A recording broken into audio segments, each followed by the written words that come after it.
안녕하세요. 오늘도 한수연의 사연 낭독에 찾아와 주셔서 대단히 감사드리며 구독과 좋아요, 자유로운 댓글 참여 언제나 환영합니다. 그럼 사연 시작합니다. 얼마 전 길고 긴 이혼 소송이 끝나 드디어 도장을 찍었네요. 아이 둘 있고 현재 경기도 모 신도시에서 브런치 사업 중인 30대 후반 여자입니다. 남편도 남편이지만 지긋지긋했던 시댁에서 벗어나니 무릉도원이 따로 없는 듯 하네요. 10년 전 딱 이맘때네요. 모두의 축하를 받으며 결혼식을 올릴 때까지만 해도 저는 평생 꽃길만 걸으며 살 수 있을 줄 알았습니다. 생각보다 결혼이란 것은 신경 써야 할 일들 천지더군요. 저는 결혼할 당시 회사에 다니고 있었고 남편은 공무원이었습니다. 남편에겐 결혼 안 한 여동생이 하나 있었는데 평생 일을 해본 적이 없다더군요. 혹시라도 나중에 저희한테 기댈까봐 걱정이 되었는데 이런 마음을 꿰뚫어 보기라도 하듯 시어머님께서 저희 결혼하기 전 그러셨습니다. 우리 딸은 계속 자리 못 잡으면 나중에 우리가 카페나 식당이라도 차려주려고. 그 정도 돈은 있으니까 말이야. 그렇게 말씀하셨는데 솔직히 좀 의아했어요. 저희 결혼할 때 시댁은 한 푼도 보태주지 않으셨습니다. 저희끼리 알아서 독립해 살아야 한다고 하시면서요. 저나 남편이나 둘 다 돈벌이 하고 있기 때문에 대출받아 보금자리 구해도 상관없었지만 제 친정에서 그걸 안타까워 하셨어요. 서로 너무나 사랑해서 한 결혼이지만 저희 친정 부모님은 제 결혼을 탐탁지 않아 하셨습니다. 친정 부모님은 자수성가하신 타입이라 경제적으로 여유로우셨기에 돈이 별로 없어 보이는 제 시댁이 걱정스러우셨대요. 그래도 제 남편이 공무원이고 또 제가 너무나 좋아하니까 자식 이길 수 없어 쌍수 들고 반대는 안 하셨지만 그렇다고 해서 쌍수 들고 환영받은 사위는 아니에요. 그래도 딸 생각해서 친정에서 신혼집을 해주셨습니다. 안 그래도 나중에 증여해 주실 돈이라면서 제 명의로 7억 정도 되는 아파트를 아예 매매해 주셨습니다. 세금과 복비까지 친정에서 다 처리를 해 주셨고요. 그러자 시댁에서 엄청 놀라시더라고요. 너희 부모님 그냥 장사하신다고 하지 않았니? 어떻게 7억이 넘는 현금을 턱턱 내주실 수가 있어? 시어머니는 그렇게 말하며 저를 다시 봤다고 하시더군요. 우리 아들은 어엿한 경찰 공무원이고 훤칠하잖아. 그런데 너는 그냥 저냥한 회사 다니고 키도 짜리몽땅해서 사실 마음에 영 안 들었다. 그래도 사람이 다 일장일단이 있다더니 네 친정이 그리 부자인 줄은 몰랐구나. 그 말에 저는 너무나도 상처를 받았네요. 제 외모가 그렇게 잘나진 않았지만 그렇게 무시받을 정도는 아닌데 며느리라는 이유로 그렇게 대우받게 되는 것 같아 서글펐어요. 시어머니가 저를 별로 마음에 들어하지 않는다는 건 알고 있었어요. 솔직히 말해서 양가에서 그닥 환영받은 며느리이자 사위는 서로 아니었습니다. 그건 이해할 수 있었어요. 누구나 제 자식이 가장 잘났고 소중하니까요. 하지만 결혼하고 나서, 즉 저희 친정이 잘 사는 걸 시댁에서 알고 나서부터 시어머니의 요상한 언행이 본격적으로 시작되었던 것 같더라고요. 신우는 직장에 다니지 않고 간간히 아는 사람 통해 알바를 하며 용돈벌이를 하고 있었는데 그런 신우를 시모가 자꾸 저에게 떠넘기려고 하는 게 느껴졌어요. 우리 혜인이가 이제 독립을 해야 하는데 어디 마땅한 곳 없을까? 글쎄요. 서울로 알아보시는 거죠? 혼자 살기 괜찮은 곳은 저 예전에 살던 수서도 괜찮고 잠실 쪽도 나쁘지 않았어요. 거기 비싸잖니. 그리고 우리 딸이 아직 제 손으로 밥도 한번 지어 먹어본 적이 없어서 참 걱정이 되는데 혹시 네 신우랑 1년만 같이 살 생각 없어? 그 말에 저는 뒷목에 찌르르 소름이 돋더라고요. 결혼한 지 2달도 안 돼요. 신우랑 합가할 거라는 상상은 해본 적이 없습니다. 그래서 제가 손사래를 치며 그렇게는 못하겠다고 단호하게 거절했어요. 시어머니는 제 그런 점에서 너무 서운하다고 하시더라고요. 결혼하면 저의 신우도 가족으로 받아들여야 하는데 너무 남처럼 선 긋는 것 아니냐고 하시면서요. 그리고 제 말투 지적하며 좋게 거절하면 어디가 덧나니? 그래도 내가 네 시어머니인데 어떻게 그렇게 단칼에 거절을 하니? 너무 큰 상처구나. 라고 하시며 흐느끼시더라고요. 그리고 제 남편한테 전화 걸어 하소연하셨다더군요. 그날 남편이 저에게 서운하다며 한 소리 하고는 시댁에 같이 사과 드리러 가자고 하더라고요. 그 바람에 부부싸움 엄청 크게 했었어요. 그럼 다짜고짜 신우를 우리 집에 보낸다는데 어떻게 돌려 거절을 할 수가 있겠냐고 따지니 남편이 그래도 제가 너무했답니다. 어이가 없어서 그럼 신우 데려오라고 했더니 남편이 당황하더라고요. 본인도 지 여동생이랑 같이 살기 싫으면서 괜히 저한테 화풀이하고 기선제압한 거였어요. 정말 어이없더라고요. 그래도 남편이 나중에 미안하다고 하며 싹싹 빌었기에 그냥 넘어간 사건이지 그 일로 시어머니를 좀 경계하게 되었어요. 알고 보니 제가 신우랑 같이 살며 불편해하면 제 친정에서 신우 단칸방이라도 하나 더 얻어주지 않을까 하는 속셈이 있었다고 하더군요. 그러다가 아이가 생겼고 저도 회사를 관두고 육아에 전념하며 전업주부로 살게 되었습니다. 그래도 남들처럼 집 대출금에 허덕이지 않게 되니 외벌이로도 그럭저럭 여유 있게 살게 되더라고요. 남편도 밖에 나가면 처가에서 집 사줬다며 자랑 늘어놓으며 살았습니다. 그만큼 본인도 자랑스러워했고 장인어른 장모님께 감사하는 마음은 있었어요. 저희 친정 가면 남편이 잘하려고는 하더라고요. 자존심을 부려서 그걸 저에게 표현하지 않았을 뿐이죠. 그런 남편의 속이 밴댕이 같다 느꼈지만 그래도 친정에 깍듯이 자라니 마음이 풀리더라고요. 그렇게 애 둘 낳고 지지고 볶으며 살고 있었는데 남편이랑은 그럭저럭 싸우고 풀리긴 해도 시댁 얘기가 얽히면 그렇게 짜증이 났어요. 살다 보니 느꼈는데 제 시모가 보통 또라이가 아니더라고요. 남들처럼 뭐 신혼집 비밀번호를 알려달라, 안부 전화를 자주 해라, 아들 밥 잘 해먹여라 등의 시모갑질은 예산일이었네요. 시댁은 노후 준비가 완벽하게 되어 있지 않은 그냥 평범한 소시민이고 시댁 아파트도 아직 대출이 4천만 원 정도 남아있는 상태입니다. 그래서 시부모님 모두 일을 손에서 놓지 못하셨죠. 어머님은 저에게 늘 한탄하셨어요. 나도 전업주부라는 걸 좀 해보고 싶다. 평생 돈에 쫓겨 일만 하다가 죽을 팔자인가 봐. 그렇게 말씀하시며 제가 집에서 편하게 노는 게 부럽다고 하셨어요. 아들 둘 키우는 게 보통 일이 아닌데다 양가 부모님이 다 멀리 계시고 또 시터 쓰고 싶은 생각도 없어서 전업주부를 하는 건데 어머님은 제가 놀고 먹는다고 생각하시더군요. 그것까진 이해했어요. 어르신들, 특히 아들 가진 어머니들은 본인 아들이 뼈 빠지게 번 돈으로 편하게 먹고 사는 게 전업주부 며느리라고 생각하시는 경향이 조금은 있으니까요. 그런데 시모는 정말 사람 기분 나쁘게 비꼬면서 요즘은 완벽한 전업주부도 없다더라.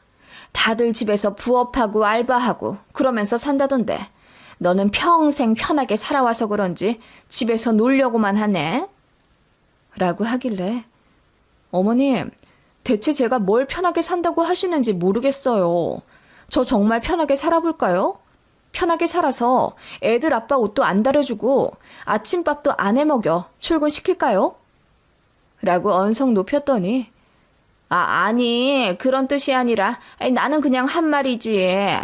백지장도 맞든다고 요즘은 남자 혼자 벌게 하지 않는단 말이지 내 말은. 라며 우물쭈물 하시더군요. 그래서 저희 집에서 아파트도 해주셨잖아요. 백지장도 맞들면 낫다던데 저희 쪽에서 오롯이 집 다 해온 거 어머님 꼭 이럴 때만 모른 척 하시네요. 저도 애 둘 낳고 결혼한 지 5, 6년 차가 되어갔을 땐 어느새 어머님의 이상한 말에 따박따박 반격을 하게 되더라고요. 어머님은 그런 제가 무섭다 하셨습니다. 차라리 무서워하시는 게 낫죠. 조금이라도 만만하게 보였다가는 저 무시하고 얕잡아 보는 시댁이었으니까요. 제가 시어머니께 그런 식으로 대꾸하면 어김없이 시모는 제 남편에게 다 일러 바치더군요. 그것도 오바 육바 해가면서 제가 안 한 말까지 지어내시곤 했어요. 시댁이 가난해서 창피하다고 했다는 둥, 신우가 백수라 골치 아프다고 했다는 둥, 제가 하지도 않은 말을 했다고 아들한테 이간질 하는 바람에 꼭 시댁 다녀오면 한 번씩 남편이랑 크고 작은 다툼을 하게 되었어요.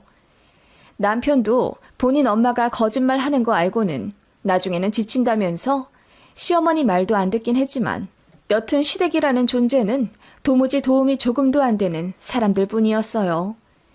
아버님도 집에 관심이 없어 거의 밖에 돌아다니는 분이셨고 과묵한 성격이라는 핑계하 모든 갈등을 방임하셨습니다.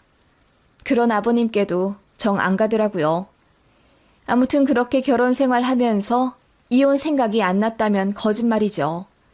시댁은 이것 망가졌다, 이것 필요하다, 아프다, 힘들다 하면서 장남인 제 남편, 그러니까 저희에게 계속 돈을 받아내셨습니다. 그렇게 한 달에 20에서 30만 원씩 시댁에 돈을 드릴 수밖에 없었고 임플란트나 자동차 수리하는 등에 큰 돈 들어갈 때는 어김없이 저희에게 도움을 요청하셨습니다. 남편은 본인이 버는 돈으로 본인 가족에게 쓰는 건데 뭐 어떻냐면서 저에게 말도 안 하고 시댁에 돈을 보내기 시작했어요. 한마디 상이라도 했다면 그렇게까지 기분이 나쁘진 않았을 텐데. 그런 남편에게 서운하다 따지면 남편은 미안하다고는 하면서 똑같은 짓을 반복하더라고요. 그런 남편에게도 질려가던 차였습니다. 어머님이 결국 백수 미혼 신우를 안고 가겠다 결정하신 모양이었습니다. 신우가 날이 갈수록 살만 쪄가고 연애도 안 해, 취직도 안 해, 집에만 있으니 영 안 되겠다 싶으셨는지 그냥 죽을 때까지 데리고 살겠다고 저희에게 통보하시더군요. 그러더니 생활비조로 달마다 50만 원씩 달라 하시더군요. 그래서 절대 안 된다고 했습니다. 신우가 아무리 직장 경험이 없어도 알바하면서 생계 유지할 수 있는 건강한 30대인데 어떻게 오빠네한테 손 벌려가며 사냐고 제가 따졌더니 어머님이 저더러 가족끼리 좀 봐주라 하시더군요. 정말이지 눈물만 나더라고요. 저는 절대 안 준다는 입장이었고 남편 역시 달마다 50만 원씩이나 본인 집에 주고 싶지 않아 했지만 저와의 싸움이 되니 자존심 내세우더라고요. 그래서 결국 합의 본 게 월 40만 원이었습니다. 어이가 없더라고요. 저희 아들들도 먹성이 좋아 달마다 고깃값만 20만 원이 넘어가는데 시댁까지 반 책임져야 한다니 어이가 없었어요. 그러다가 제가 이혼을 결정할 수밖에 없는 정말 어이없는 사건이 일어나게 되었습니다. 시댁은 24평 낡은 구축 아파트였고 신우가 정식으로 집에 들어오면서 방 한 칸을 만들어 주셨어요. 그런데 그 방이 너무 작다 보니 신우가 매일 불평불만을 한다더군요. 시어머니가 저에게 하소연 하시더라고요. 집이 너무 작고 낡아서 이사 가고 싶다고요. 그 말 들을 때마다 속에서 열불이 뻗쳐 올라왔습니다. 당장 돈도 없으면서 뭔 이사 타령인지 모르겠더라고요. 합가를 하자는 건지 뭔지. 그래서 모르쇠 일관하며 시댁에 최대한 외면하며 살았습니다. 그런데 시어머니가 저희 모르게 사고를 치셨더라고요. 시댁 동네에 5년 된 신축 아파트가 있는데 어머님이 시장 오가시며 거길 그렇게 부러워하셨어요. 저 아파트는 현관 들어갈 때 비밀번호 치고 들어간다더라. 나도 저런 집에서 좀 살고 싶어. 그게 내 평생 소원이다. 1층 현관 입구에서 비밀번호 치고 들어가는 거.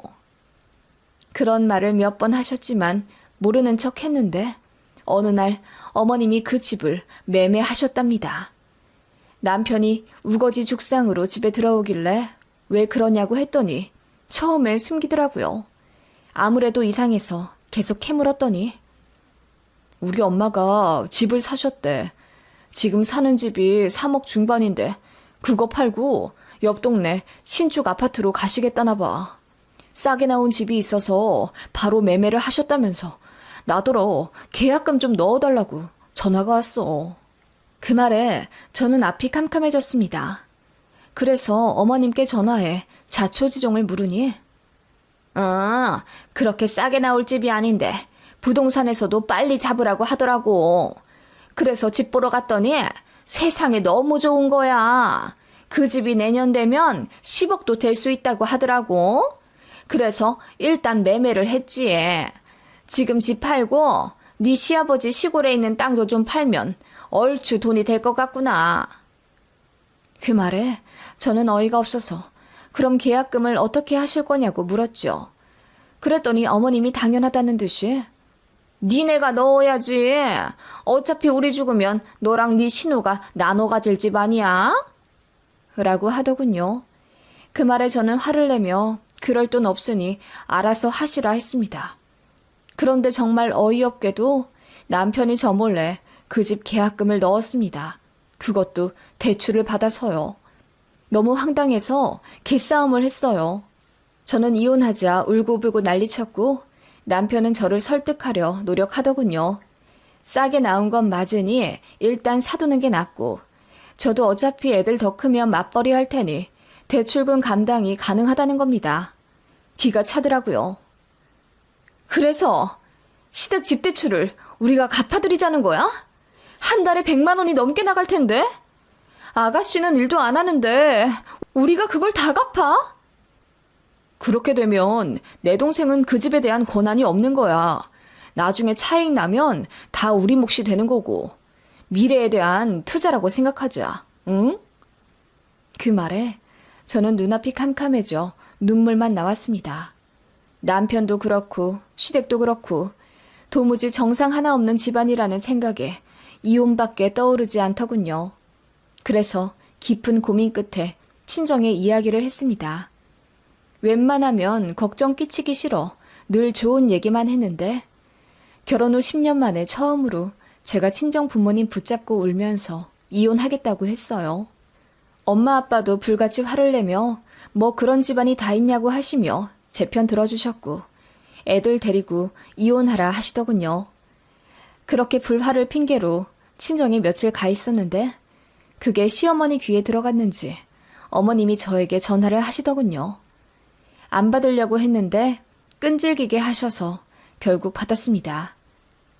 새아가 사돈댁 가 있다면서 부부싸움은 칼로 물베기라는데 적당히 하다가 들어오렴. 어머님, 저희가 왜 싸운지 모르세요? 다 어머님 때문이잖아요. 그렇게 얼토당토한 결정을 왜 상의도 없이 하셔서 저희한테 부담을 지게 하세요? 그래도 너희한테 콩고물이 떨어지는 거잖니. 너무 서운하게 생각하지 마라. 그리고 하나만 생각하지 말고 조금 더 넓은 마음으로 주변을 돌아보렴. 네가 많이 힘들어하면 널 도와주실 네 친정 부모님도 계시잖니. 그게 무슨 말씀이세요, 어머님? 그러자 시어머니가 정말 황당한 말을 하더라고요. 사돈댁 잘 사시잖니. 딸이 힘들면 돈 좀 주시겠지. 너도 여우같이 굴면서 손 좀 벌려봐. 그게 나쁜 게 아니야. 부모라면 자식 힘들 때 절대 외면하지 못한다. 네? 그게 무슨 말도 안 되는... 그럼 시댁집 대출금을 저희 친정에서 갚아주란 말씀이세요? 왜 우리 집이니? 나중에 다 니들 재산이 될 건데 너무 고깝게 생각하지 마. 그리고 너는 일도 안 하잖니. 자기 자식이 10년째 전업하면서 사위가 벌어다주는 돈으로 생활하는데 아마 사돈댁에서도 부채감이 있으실 거야. 그리고 잘 사시는데 뭔 걱정이야. 나도 사돈댁 덕 좀 보자. 그 말에 저는 어이가 없어서 헛웃음이 나왔습니다. 어머님, 정말 어이없네요. 부채감이라뇨. 그러는 어머님은 아들 장가 보내는데 돈 한 푼 안 보태주시고 사돈댁에서 집까지 해주신 거 보셨으니 부채감이 상당하시겠네요. 그러면서 말도 없이 돈 사고 쳐서 며느리 어깨에 짐만 더 얹어주시고요. 제가 열받아 소리치며 따져 묻자 어머님이 당황해하며 말을 더듬으시더라고요. 아니, 너 내가 왜 그렇게 삐딱하니? 어른이 그런 말도 못하니? 너 성격 참 별나다. 어머님 성격이 더 별나요. 그냥 가만히 좀 계셔주시면 안 되나요? 가뜩이나 모자란 시대 커버하며 사느라 저는 사리가 나올 것 같거든요. 제 말에 시어머니가 크게 놀라더니 어떻게 그런 말을 하냐면서 서운하다 난리 치시더라고요. 그러거나 말거나 저는 이혼하겠다고 했습니다. 친정에 다 이야기했고 조만간 재산 분할해서 아예 갈라설 거라고 했더니 어머님 첫마디가 그럼 우리 집은? 이더군요. 그래서 알아서 하시라 하고 끊었습니다. 시댁이랑 남편이 뒤집어졌나 보더라고요. 남편은 제 친정집에 찾아와 무릎 꿇고 싹싹 빌며 자기가 잘못했다고 시댁 영 끊고 살겠다고 울면서 말했지만 저희 친정아빠가 극대노하며 당장 꺼지라고 하셨습니다. 너 같은 인간 믿고 딸 내준 본인이 바보 같다 하시면서요. 정말 어이없는 게 남편은 시댁집 대출 못 갚으면 저희 집까지 팔 생각을 했나 보더라고요. 그래서 세금 운운하며 공동명의를 한 해 만에 했었는데 그게 다 시커먼 속내가 있었을 줄 꿈에도 몰랐네요. 남편이랑 시어머니는 그 집 계약금도 이미 대출해서 낸 상황이라 빼도 박도 못한다며 울부짖었습니다. 그리고 이혼은 절대 못해준다길래 결국 변호사 선임해서 이혼 소송을 하게 되었죠. 남편이 처음에 저희 친정 부모님이 사주신 집을 반반 분할해달라고 하더라고요. 어이가 없었습니다. 그래서 온갖 증거 다 들이밀어 남편을 유책으로 만들었는데 그 과정이 참 힘들었어요. 결국 제가 승소했고 위자료는 1,000만 원에 아이 양육비 다달이 60만 원 받기로 결정났습니다. 집은 제가 그대로 가져왔고요. 소송 2년간 얼마나 피말리는 싸움이었는지 모릅니다. 아빠가 너무 열받는다며 변호사 한 분 더 붙여주셨어요.